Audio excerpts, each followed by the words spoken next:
Hi everybody and welcome back to the discussion. My name is Mpoka Shmogwa. I work for the British High Commission in Namibia. And today I'm joined by David Jarrett, who is the head of RDJ Consulting here in Namibia. And he is really my go-to guy when it comes to renewable energies in this country. I think beyond having a wonderful personality, he always makes any discussion something really vibrant. And I look forward to today's discussion as well. Welcome, David. Thank you, and I'm still looking for the guy that he's talking about, but there we go. Welcome, Namibia. Thank you. And the world. Thank you, David. So I guess, today's discussion is part of our longer chat about what climate change is and COP26 in this context. As a bit of a recap, COP26 is a major conference having hosted this year in the UK, and it's looking to bring stakeholders from every different sector, from the heads of government to the heads of private sector, the NGO space, and people on the ground to have a quality discussion about how do we combat climate change and what are solutions that will be valuable and will have impact for the people that need it the most. Of course, in any person's home, in any person's situation, energy matters. It matters here in Southern Africa and it matters here in Namibia. And today we're going to have a chat with David about what energy means in the climate change discussion. So as we jump into it, David, maybe you can chat us and tell us a bit more about RDJ Consulting for those who aren't too familiar with it. Thank you very much, and it's a pleasure to be here. And RDJ Consulting is one of the, what I would call, premier energy and sustainability consulting firms in Southern Africa, and we focus specifically on those issues. So we're extremely happy and excited to be discussing that issue. Our work tends to be those with bilateral governments and development agencies, helping the various entities carry out their energy and consulting work that they need to do. And that's it kind of in a wrap. Yeah. And in that sense, it already sounds like you have a lot of exposure to multiple stakeholders and know sort of from the perspective of how government sees the value of energy, communities, private sector, it says. So I guess in that sense, if we can narrow down to the Namibian context, how would you describe the energy sector to Namibians who've maybe never looked at it beyond sort of the bulb in their home? Well, one of the things I'm very proud of is the fact that first and foremost, the energy sector in Namibia is already enshrined in the Namibian constitution in terms of the sustainability aspect. And most consumers of electricity would not even realize that the bulk of the energy produced in Namibia has been sustainable from day one in the sense of the Ruacana energy plant, which is hydro and depends on rainfall. And with the great moves that have been taking place and strides in terms of the refit program and so on that have brought us all these solar energy plants and of course the wind plant, power plant in Luderitz, we have a really good electricity sector. Now, one of the things I want to say is that when we use the term energy sector in Namibia, it tends to focus on electricity. And what we would like to see, and I'm sure this is the wish having read the latest presidential plan, is that we start to now look at the energy sector as a whole in terms of the liquid and gaseous fuels, that we now start to have them from a sustainable source. Yeah. And I guess in that sense, it also speaks to, I think, how people historically have also associated energy with burning fossil fuels, right? You burn something and then energy starts to appear, or you start to heat water. And I guess a lot of that, especially in terms of burning fossil fuels, is what we want to move away from. And I guess in that sense, there is a lot of attention and hype around renewable energies, and we'll get more to specific details later, to really unpack, the myths and what's true about what is the potential of renewable energy in the country. But sort of linking energy to climate change, do you want to sort of break it down for the viewers in terms of what is that link? Why do we talk so much about energy in the discussion for climate change going forward? Sure. One of the key factors that we have to understand, without energy, there is no work. So the moment we start working or carrying out any activity, we are utilizing energy. And in terms of climate change, one of the things that we must understand is that the use of the energy that we utilize to do work produces unwanted products. And those unwanted products, unfortunately, from fossil fuels are products that then go ahead and change our natural environment. Increasing the temperature is one of them. One of the other things that is not really talked about that much is pollutants. So of course you have, in terms of your health is affected in terms of your respiratory system and so forth. We have pollution of waterways and all other things that can occur from the different fossil fuels that we use. And therefore, that is why we tend to look at cleaner energy sources, and renewable energy fits that bill. Yeah. And I guess that's what, I think us as the UK, and I'm sure yourself as well, hope people gather from this discussion. I think even as a kid myself, you saw a light, and that was as far as your thinking went in terms of what energy is. But there's a whole industry to it. And like you said, the waste that sometimes goes with it, it's unbelievable. But you'd only know about it if you knew that sector existed by itself. Yeah. And if I may, some of the simple things that we could do as consumers is not to use energy if we don't need it. So leaving a light on, just for example, just to know that, okay, the room is not dark, or leaving a light on while you're watching television, which is still giving you light because you're looking at a light source, is some of the simple ways that you can do that. And to put it quite frankly, if you don't need to spend a penny, don't spend one. Yeah. So you will save, and at the same time, you'll save the environment while you're doing it. So you'll benefit in all the ways that I can, tick, tick, tick, tick, you've won. Yeah. So it is an important thing for us to understand and to push forward to. Quite frankly, this is probably like a perfect time to be saving money. We've been in a recession for a really long time. The global economy has been going through a really difficult patch. So, I mean, if you could save money, there's that extra incentive as well to you. I guess then sort of going down specifically to sustainable energy, we've already started to touch on it, right? So in that sense, we're talking about energy that doesn't have pollutants or side effects that aggravate the situation when it comes to climate change. Maybe could you sort of, in your experience, you touched a little bit on wind and electricity, and you mentioned some examples already in that space.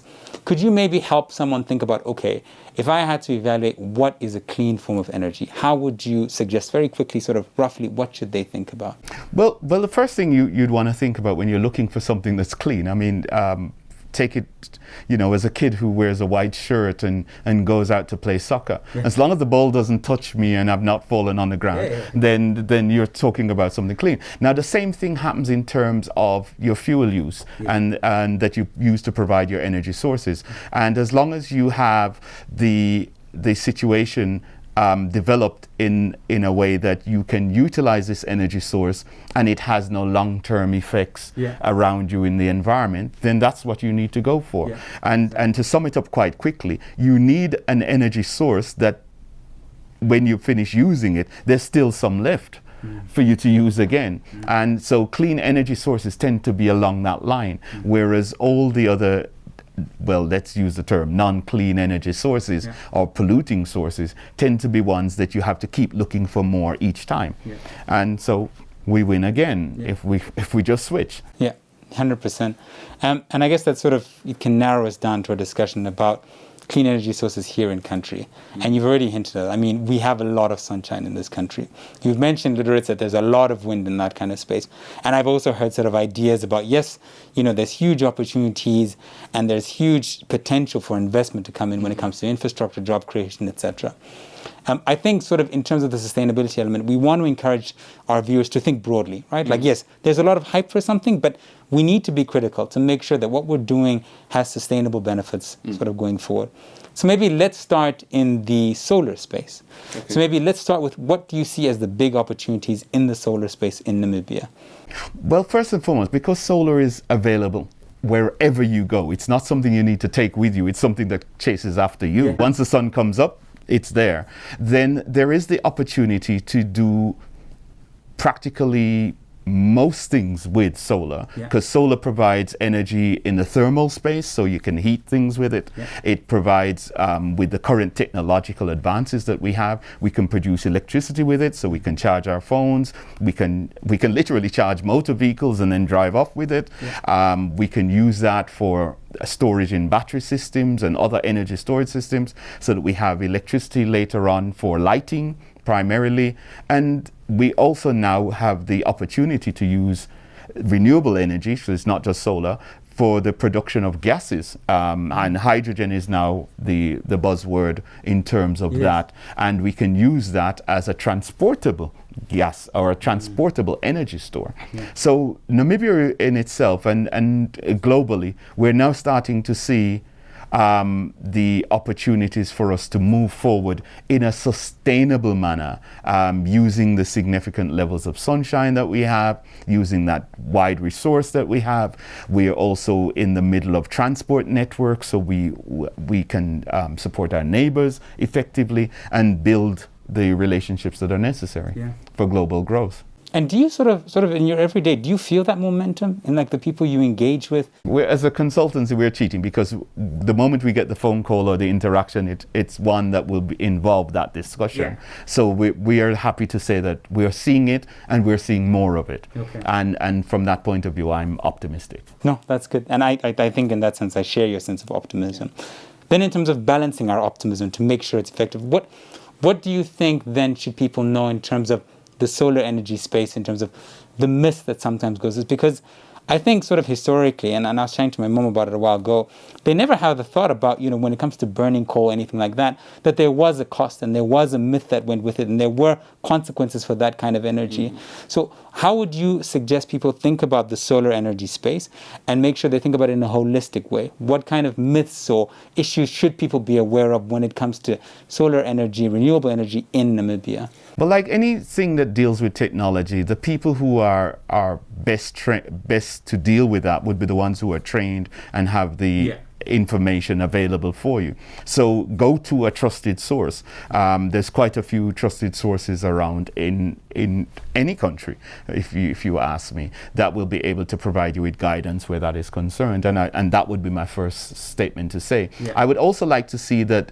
there is greater awareness raising, similar to this discussion that we're having now, where experts can be available to answer the questions. Yeah. And I think we need to interact with the public more and let the public come to us with the questions and we answer them in a holistic and truthful manner.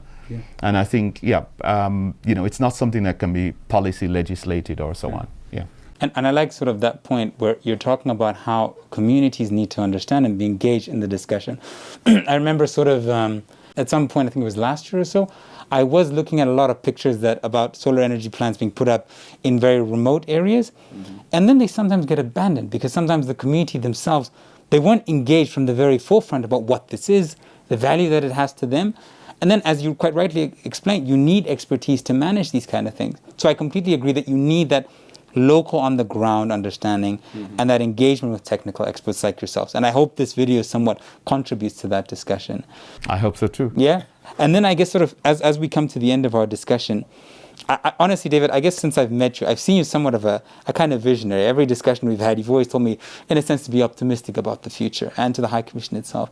How do you see the future of renewable energy in this country? And where does your mind take you when you think about the generations to come? Well, I think I can sum it up in saying it's a runaway train that can't be stopped anymore. Yeah. I think it needs to now be absorbed and handled in a way that it provides the necessary benefits for humanity going forward, and that we utilize it in such a way that we can only see progress coming forward. Yeah. And I think that train has, as I said, left the station and it's on its way. Yeah. So I'm positive in that regard. And in terms of the future for Namibia, and I'm very hopeful, having seen the last presidential plan. This is not a political statement, this is just one of reality, saying that it seemed to have been absorbed, and I hope it now becomes mainstream. Yeah.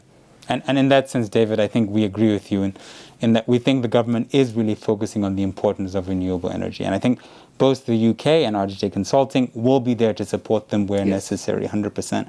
And I appreciate that optimistic view. I think it captures the spirit that we want at COP26.